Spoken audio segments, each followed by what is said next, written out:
est-ce qu'on doit impliquer l'armée dans l'éducation des citoyens? Ah oui. Est-ce qu'aujourd'hui camp militaire nekk ci région yi. Ah oui. war nañu mën chaque vacances au lieu vacances citoyennes ñu jël xale yi dugal ci camp yi. Oui. jàngal leen métier entraîner leen xam lu civisme. Je te xam lu drapeau national. xam nee naa la il faut militariser la société. xam mooy feu rouge. nañu taxawee sama mbokk jógee Fouta bu ñu nee Dakar nu ñu traversé tali. Est-ce que l'armée doit s'impliquer pour éduquer je les te populations? dis non seulement il faut militariser la société l'éducation ah nga xam ne même les filières d'excellence il faut que ce soit aussi des métiers militarisés. ay médecine ak yooyu nga xam ne après tu n'as pas de problème de ay dañuy grève ak dañuy dugg fii dañuy génn fële. Un, deux, man je le dis et je le répète, tu sais même pour moderniser le monde rural. Déjà les villes garnisons nga xam ne. on a des génies militaires. Voilà. dem tabax piste yi. et des villes garnisons nga xam ne tu as des militaires qui habitent là avec leur famille ak yooyu tu as une école un Prytanée tu as un hôpital ou un poste de santé tu as tout ce qui fait une nouvelle ville. Et je pense que ça peut être important parce que ça va être des foyers de culture et d'éducation et de formation. Surtout que nag ça te permet après surtout dans les frontières là.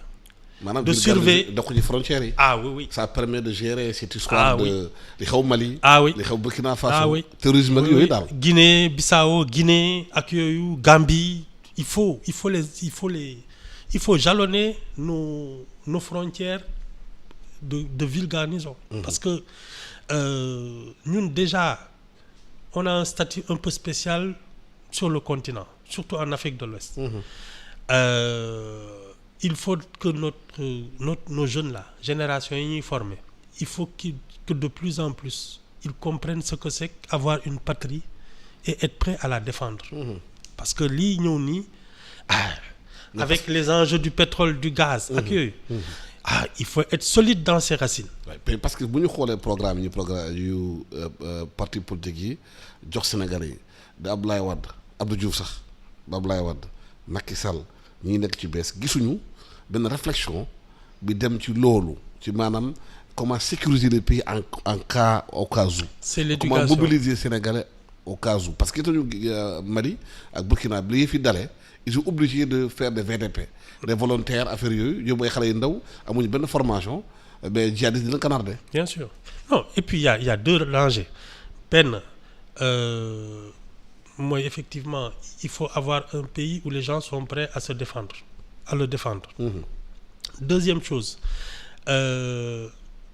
pour ñu infiltrer dëkk boo xam ne l'éducation est solide c'est très compliqué parce que ñi ñi intoxiqué di leen dugal ci ay yenn yëfi dof yi mais c'est parce que l'éducation dans ces milieux-là a fait faillite. Donc c'est une double protection. D'abord la protection même au plan du nationalisme mais ensuite même psychologiquement les gens sont plus solides quand ils sont bien éduqués. Parce qu'on a vu au Rwanda ce qui se passe le travail qui est fait là-bas sur les jeunes Rwandais après le génocide naka la jeune Rwandais formaté waat jeune Rwandais yi ba aujourd'hui Rwanda quoi qu'on dise même si c'est une dictature comme certains disent c'est un pays quand même tenu.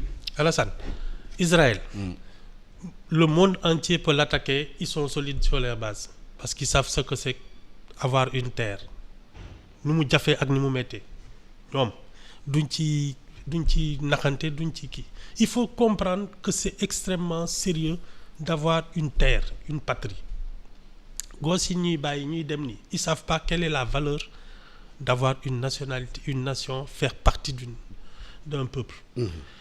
Ça n'a pas de prix ku foog ne parce que feneen foo dem doxandéem nga fa. waaw parce que déjà am nañu commencé tiit bi Trump jëlee pouvoir bi danañu Sénégalais yu bëri nekk foofu jaar Nicaragua bu ñu mootule leen dugg laa avion indiwaat leen.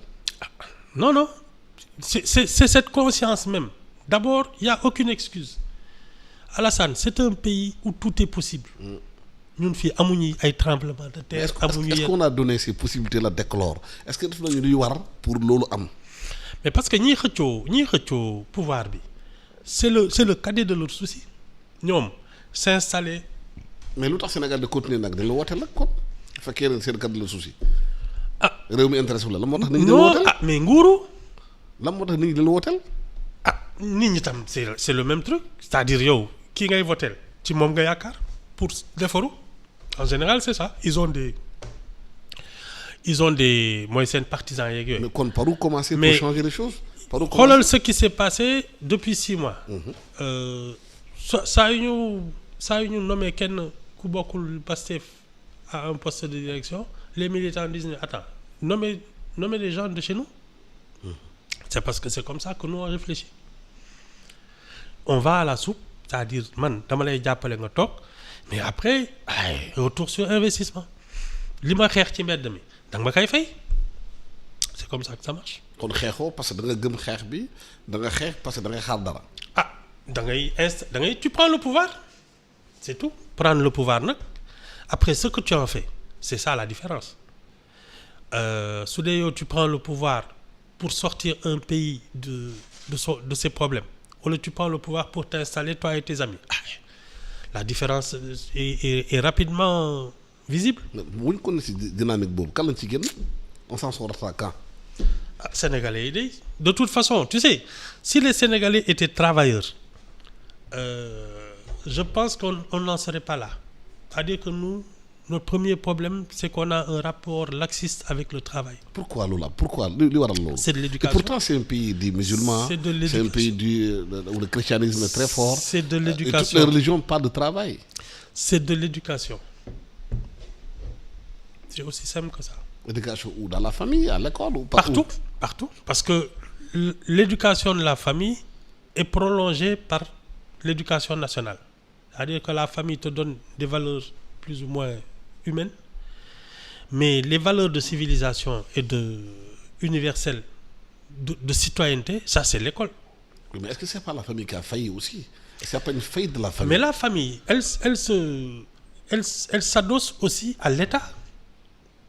C'est aussi l'environnement, les institutions que mais ñoom ñooy régler famille yi parce que si su dee yow da nga nekk ci dëkk boo xam ne dañu ne sa doom su jàngiwul tu vas en prison. Sa doom su traîner ci mbedd mi tu as un problème. dafa am yoo xam ne maanaam mooy responsabilité. sa responsabilité parce que ñu sanctionné la tu es obligé de respecter ça sa kër su tilimee tu es sanctionné. Mais Alassane, les gens n'osent plus. Mais su dee tout est permis les gens se laissent aller fii lu yomb lañ bëgg.